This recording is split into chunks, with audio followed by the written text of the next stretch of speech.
the fire elemental of passion, power, and light.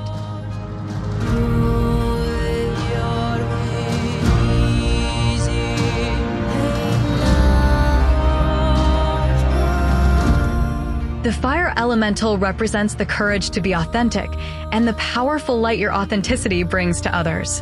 The 19th tarot card is the card of the sun. In traditional decks, the sun is portrayed as a child that can be either male or female. This energy represents a person having the courage to be authentic and true to their inner child or inner light. By doing so, people embodying the fire elemental become people of light. The COVID-19 scare can be described as a negative inversion of the power of the sunlight. Notice many of the orders were to stay inside, as opposed to going outside in the sunlight. Ancient Egypt and cultures that harness the power of the sun emphasize the number 19, because the sun is the main source of power and light on the Earth planet. The sun was once feminine. Over time, the feminine image of the sun shifted first into a pregnant woman, then into a mother holding a child, and eventually into only a male child. Christianity echoes the Jewish and Egyptian mythology that worshipped a masculine sun god called Ra. In Egyptian, the sun deity Ra, whose name gives us the modern word Re, was later merged with Amun, the blue-skinned god of the air elemental, forming the archetypal figure Amun, Ra. When Christians close prayers with Amen, they unknowingly pray to this same Egyptian deity. Their prayers reinforce a hierarchy of oppression, one that elevates a masculine, left-brained air elemental energy. Judaism, which traces roots to a tyrannical Egyptian pharaoh, also structured its ideology within this same oppressive system. Note the word Israel. Israel contains the word Ra, symbolic of an imbalanced masculine fire elemental of warfare. Amun represented the left-brained masculine air elemental devoid of right-brained femininity, and Ra represented the fire elemental of masculine power. Together they created the template for extreme patriarchy, a hierarchical world order in which fire and air, energies that rise upward, were artificially assigned to the masculine, while earth and water, energies that weigh downward, were forced onto the feminine. This imbalance has, over thousands of years, demoted femininity and eroded matriarchy. If we strip away the names, gods, and archetypes, it becomes clear that today's mainstream world religions rest on a manipulative, degenerative framework, one that artificially elevates men through the fire and air elementals, which point upwards while suppressing women into earth and water elementals, which point downwards. The distortion of gender upon the four elements stands in direct opposition to an older matriarchal wisdom, the medicine wheel, which reflects the natural harmony of the heart's four valves, allowing all genders to circulate through it. Many people say they oppose the idea of only men holding positions of power. However, these same people often carelessly reinforce the belief that men embody the fire elemental within the sun, which are symbols of energy and power, while women are associated with the water elemental, symbolized as the moon, which merely reflects light. This concept has been extremely and deeply embedded in culture, so much so that even the word sun, S-O-N, resembles sun, S-U-N, both tracing back to an artificial reallocation of fire, light, and power exclusively to the masculine. From an early age, girls are conditioned to believe they are not the source of light, being referred to as daughters, while boys, being referred to as sons, are taught that they inherently represent power, fire, and the sun. It's surprising how many so-called spiritually awakened individuals continue to reinforce this artificial gender construct and the distorted reallocation of power and light onto the masculine. Most people who teach the imbalanced and oppressive narrative of only the masculine fire elemental do not consciously realize what they are doing. This happens because their subconscious has been conditioned to reject or ignore the idea of feminine power and light within the fire elemental,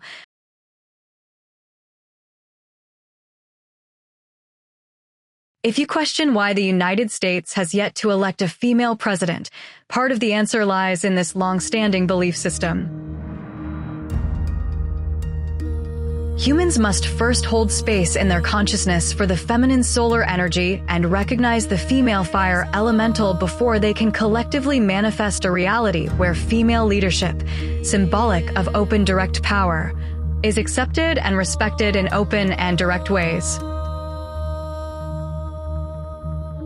It's time to open and direct rays of both the feminine and masculine sun.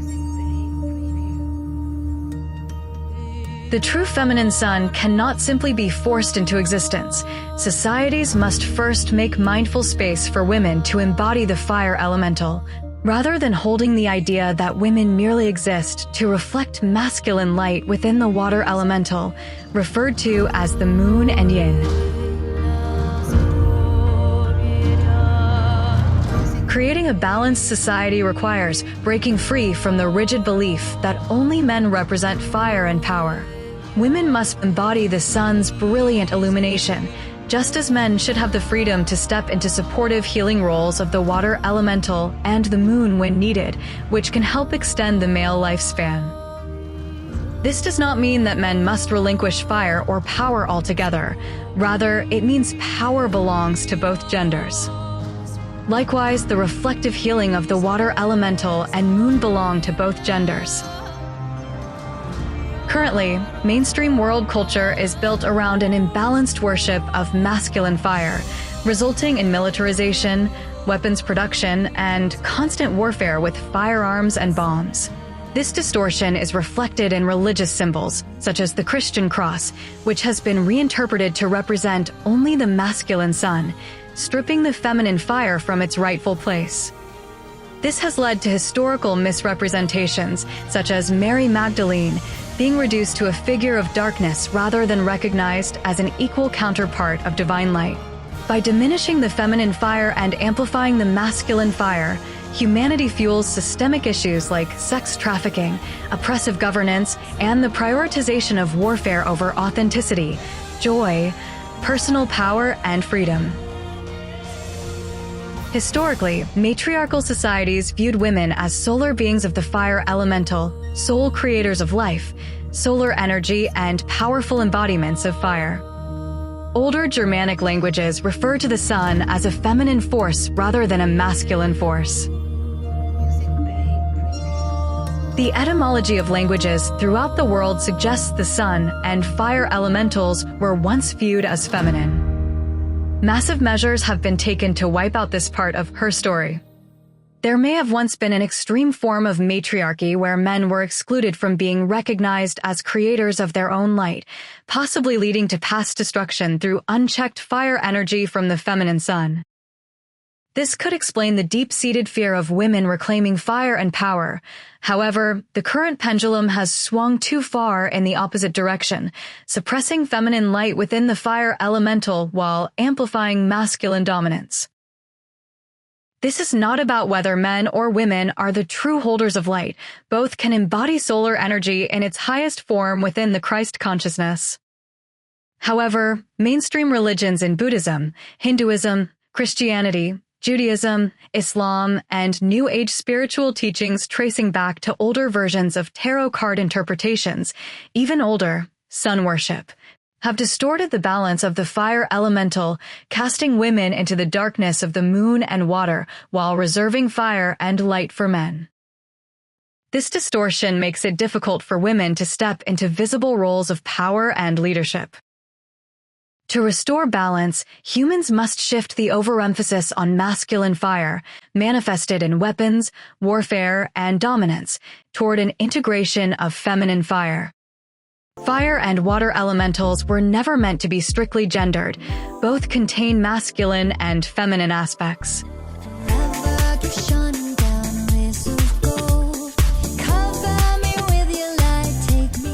Symbols of fire.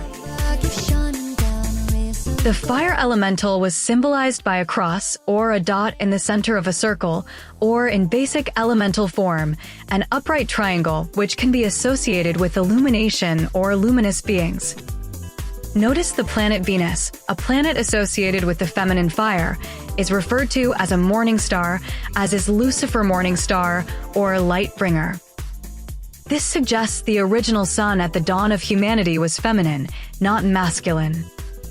It is important to note that luminous beings were referred to as Luciferian because it was understood that too much light can be blinding to humans, as much as too much darkness.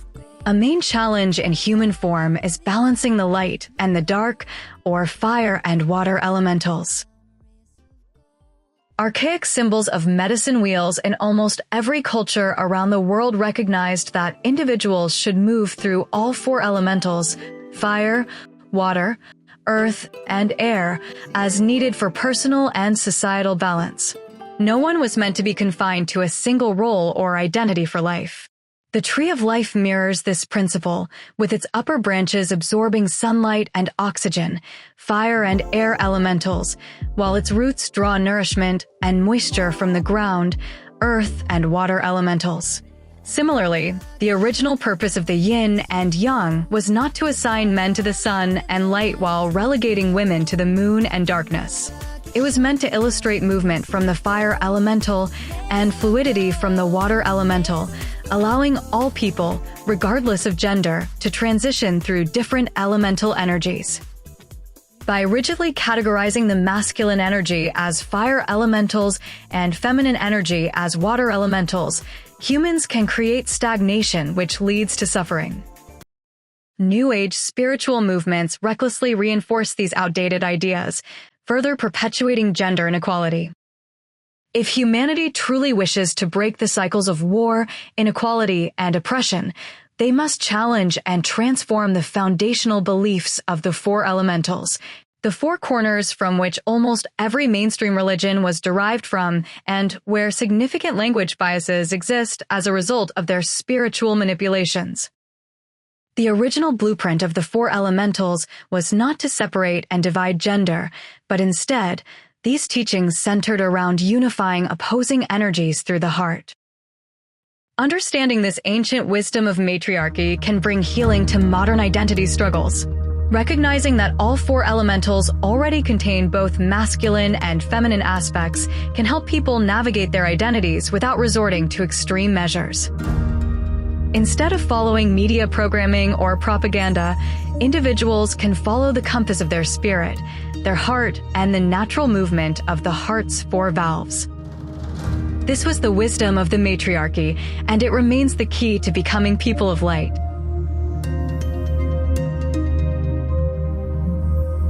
The positive and negative manifestations of the four elementals. Too much of the water elemental leads to drowning in emotions or rotting in sorrows. Too much of the fire elemental can lead to burning in the sunlight. Water puts out fire, which can then lead to the formation of earth, while fire can boil and evaporate water, leading to the formation of clouds within the air elemental. The dynamic between fire and water was well portrayed in Disney's movie Elemental, where a female fire elemental and a male water elemental learn to complement each other rather than destroy one another. This reflects the real-world necessity of balancing the extremes of both elements in fire and water. Every elemental force has both positive and negative aspects with relation to life on the planet Earth, but these qualities are not determined by gender. An elemental becomes negative and destructive to humanity when it is imbalanced, disconnected from the others, or used without regard for both genders. For example, the masculine aspect of fire, protection, and heroism becomes destructive when a culture is constantly at war, focused on developing weapons and suppressing the feminine fire of creative expression. In societies that ban communities, particularly women, from singing and dancing openly and teach women to be ashamed or afraid of their bodies, the imbalance of solar masculine fire is evident. There are legends in ancient stories of a first world where matriarchy was very extreme. Women were seen as the only light. Women were overly assigned to the solar fire elemental. The first world of love ended in fire as a result of this imbalance. While fire represents light and the power to be authentic, the negative aspect of the fire elemental is destruction and egotism. Note the difference between egotism and having an ego. Maintaining an ego is necessary to exist as a human. Egotism is going to the extreme when a person associates their only identity with their external ego instead of a self-awareness, knowing their unique inner light.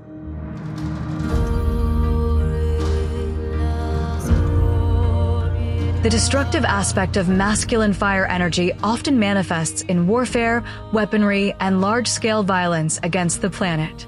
On a cultural level, it can also be seen in the glorification of male-dominated institutions, such as the NFL or patriarchal religions that center their worship on men, elevating the masculine above all else. The destructive aspect of feminine fire energy, which is solar in nature, expresses itself differently. Though currently shaped by patriarchal structures, the feminine fire elemental often takes form through celebrity and pop culture. Society rarely links egotism or narcissism to the feminine fire elemental, since the masculine aspect of the fire elemental is currently so out of balance with the feminine fire elemental, overshadowing it to the extreme that many struggle to even recognize the solar feminine in the first place.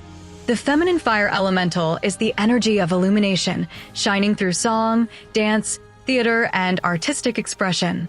The feminine fire elemental energy expressed in song and dance can turn into destructive negative energy in cultures that idolize celebrities that perform in acting, song, and dance. When individuals ignorantly allow entities to subliminally program them through lyrics, vibrations, TV, social media programs, and pop culture, they relinquish their own inherent light. Idolizing pop and celebrity culture, the NFL, or religious leaders and dogma, without consciously recognizing the creative power of one's own individuality can weaken and ultimately destroy a person. You might be able to understand how the first world may have been destroyed in fire from the feminine aspect rather than the masculine by knowing what the solar feminine manifests and embodies best. The feminine energy being overly solar can be equally as destructive to civilization as the masculine energy being overly solar. Currently, elemental imbalances continue to persist in modern spiritual teachings of an overly solar masculine manifestation. Many belief systems still reinforce outdated ideas that women belong to the heart while men belong to the head, that women belong to emotions while men belong to enlightened thought, that women are the moon and men are the sun, that women are negative while men are positive, or that women are tied to darkness while men inherently represent light. These artificially created archetypes have deeply influenced religious and societal structures, reinforcing the belief that femininity is passive, negative, or secondary to masculinity, and that women have no light of their own to shine, and that the female role is to feed the insatiable masculine fire or masculine ego, simply existing as a reflection of patriarchal ideology. The idea that the fire elemental is masculine rather than both masculine and feminine is the biggest manipulation of all mainstream world religious ideology today. This is a manipulation of the sun's energy, the most powerful source of light. This ideology carries over to atheism, where left-brained masculine-minded thinking is exalted in the light and disregards the feminine mind, or right hemisphere of the brain. This is the fundamental foundational crack that has skewed the imbalance of feminine power by reallocating it to feed the unsustainable masculine fire elemental. Individuals, particularly women, must reclaim their inherent light and fire if humanity wishes to alter a destructive trajectory. Show me the